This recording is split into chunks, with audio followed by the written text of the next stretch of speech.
جب اللہ تعالیٰ کی ذات آپ کی بنجر زمین کو سونے میں تبدیل کرتا ہے تو اللہ تعالیٰ کی ذات بھی چاہتی ہے اس کو بھی اس کا حق ادا کیا جائے، اس کا حق دیا جائے۔ جس طرح مزدور کو اس کی مزدوری دی جاتی ہے، ٹیوب ویل کا بل دیا جاتا ہے، اللہ تعالیٰ کی ذات کا بھی حق ہے کہ جب اس نے آپ کی بنجر زمین کو سونے میں تبدیل کیا تو اس کو بھی دیا جائے اس کا حق۔ اس اللہ کو اس کا حق دینے کی بات آتی ہے تو ہم کسانوں کو سام سونگ جاتا ہے۔ ایسا کیوں ہے؟ ہمیں شکایت ہوتی ہے کہ ڈیزل مہنگا ہو گیا، کھاد نہیں مل رہی، اور پھر جب فصل پک کر تیار ہو جاتی ہے تو آسمان سے جو ہے وہ بادل بھی آ جاتے ہیں آسمان پر اور بارش برسنا شروع ہو جاتی ہے۔ جس اللہ نے زمین سے سونا اگایا، ایک دانے کے بدلے 700 دانے اگائے، اور جب اس اللہ کو اس کا حق دینے کی بات آتی ہے تو ہم کسانوں کو سام سونگ جاتا ہے۔ ایسا کیوں ہے؟ آپ یہ تو دیکھتے ہیں کہ آپ احتیاط سے بیج ڈالتے ہیں، راتوں کو جا کر پانی لگاتے ہیں، سپرے کرتے ہیں، اور جو فصل ہے اس کا خیال کرتے ہیں، مزدور کو اس کی مزدوری دیتے ہیں، ٹیوب ویل کا بل ادا کرتے ہیں، تو یہ چیزیں آپ یعنی حق ادا کرتے ہیں۔ لیکن جب اللہ تعالیٰ کی ذات آپ کی بنجر زمین کو سونے میں تبدیل کرتا ہے تو اللہ تعالیٰ کی ذات بھی چاہتی ہے اس کو بھی اس کا حق ادا کیا جائے، اس کا حق دیا جائے۔ جس طرح مزدور کو اس کی مزدوری دی جاتی ہے، ٹیوب ویل کا بل دیا جاتا ہے، اللہ تعالیٰ کی ذات کا بھی حق ہے کہ جب اس نے آپ کی بنجر زمین کو سونے میں تبدیل کیا تو اس کو بھی دیا جائے اس کا حق۔ تو ہم کسانوں کو کیا ہو جاتا ہے کہ ہم ادا ہی نہیں کرتے، اسی وجہ سے تو یہ بارشیں بے موسمی بارشیں شروع ہو جاتی ہیں کہ آپ نہیں دیکھتے کہ رمضان المبارک شروع ہوا ہے، بارشیں لگی ہیں، اور اب یہ مہینہ بھی گزر چکا ہے، یہ بھی بارشیں اب لگ رہی ہیں، اور میں دیکھ رہا تھا کہ ابھی 2-3 دن بعد پھر بارشیں شروع ہو جائیں گی۔ قرآن پاک میں اللہ تعالیٰ کی ذات فرماتے ہیں وَآتُوا حَقَّهُ یوم حصادِہ، جس دن کھیتی کاٹو اس دن اس کا حق ادا کرو۔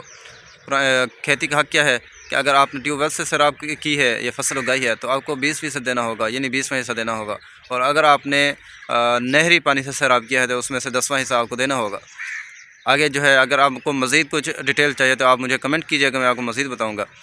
اس لیے اگر آپ زکوٰۃ ادا نہیں کرتے، عشر ادا نہیں کرتے کھیتی کا، تو پھر یہ اللہ تعالیٰ کے عذاب کے لیے تیار رہیں۔ حدیث کا مفہوم ہے کہ جب زکوٰۃ روک لی جاتی ہے، عشر روک لیا جاتا ہے، تو بارشیں جو ہیں آسمان سے آفت بن کر، عذاب بن کر برستی ہیں، اور ہم سمجھتے ہیں کہ یہ جو بارشیں ہیں موسمیاتی تبدیلی نہیں بلکہ ہمارے اعمال کا جو ہے وہ بدلہ ہوتا ہے۔ آج جو ہماری فصلیں کالی ہو رہی ہیں، ہر جگہ پر ژالہ باری ہو رہی ہے، فصلیں تباہ ہو رہی ہیں، یہ صرف ہمارے اعمال کی وجہ سے ہے، ہماری بدنیتی کی وجہ سے ہے کہ ہم غریب کو اس کا حق ادا نہیں کرتے، اللہ تعالیٰ کا حق ادا نہیں کرتے۔ میرے کسان بھائیوں، ابھی بھی وقت ہے کہ اپنی فصلوں میں سے، اپنے جو ہے وہ اناج میں سے غریب کا حق ادا کریں۔ اگر آپ چاہتے ہیں کہ اگلے سال یا موت کے بعد آپ اللہ تعالیٰ کے عذاب سے محفوظ رہیں تو کوشش کریں کہ یہ فرض ادا کریں، کیونکہ یہ فرض آپ نے ادا کرنا ہے، یہ کسی صورت میں بھی یہ معاف نہیں ہے۔ یہ قیامت کے بعد بھی آپ سے اس کا حساب لیا جائے گا، قبر میں بھی اس کا حساب لیا جائے گا۔ آپ دیکھتے ہیں کہ آپ ہمارے جو آباء و اجداد تھے، دادا تھے، پردادا تھے، وہ دیکھتے ہیں وہ بتاتے ہیں کہ تھوڑی سی اناج ہوتا تھا اس ٹائم اور ان کا گزارا ہو جاتا تھا، کیونکہ اس ٹائم برکت تھی، وہ غریب کو اس کا حق ادا کرتے تھے۔ لیکن اب جو ہے ہمارے پاس سینکڑوں کی تعداد میں بوریاں پڑی ہوتی ہیں سٹور میں، اور جو ہے فصل کتنی ہم اٹھاتے ہیں، گندم کتنی اٹھاتے ہیں، کتنی بوریاں اٹھاتے ہیں، لیکن کبھی ہم نے غریب کو اس کا حق ادا کرنے کی بات ہی نہیں کی۔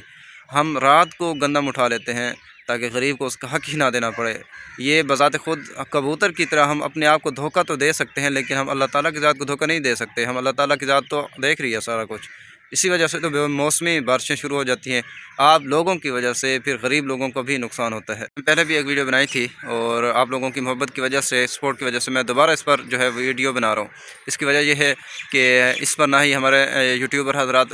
بات کر رہے ہیں، اور نہ ہی ہمارے مولوی حضرات جو ہے وہ مولوی صاحبان اس پر بات کریں، تو میں نے سوچا اس پر بات کی جائے تاکہ جو ہے وہ ہم لوگ اس عذاب سے بچ سکیں جس کی وجہ سے ہر سال ہم شکار ہوتے ہیں۔ غریب بھی اس کا شکار ہوتا ہے، امیر بھی اس کا شکار ہوتا ہے۔ تو اگر میری ویڈیو پسند آئے تو اس کو لائک کیجیے گا، شیئر کیجیے گا، اور دوسرے لوگوں تک بھی پہنچائیے گا، اور اس پر عمل کرنے کی کوشش کیجیے گا۔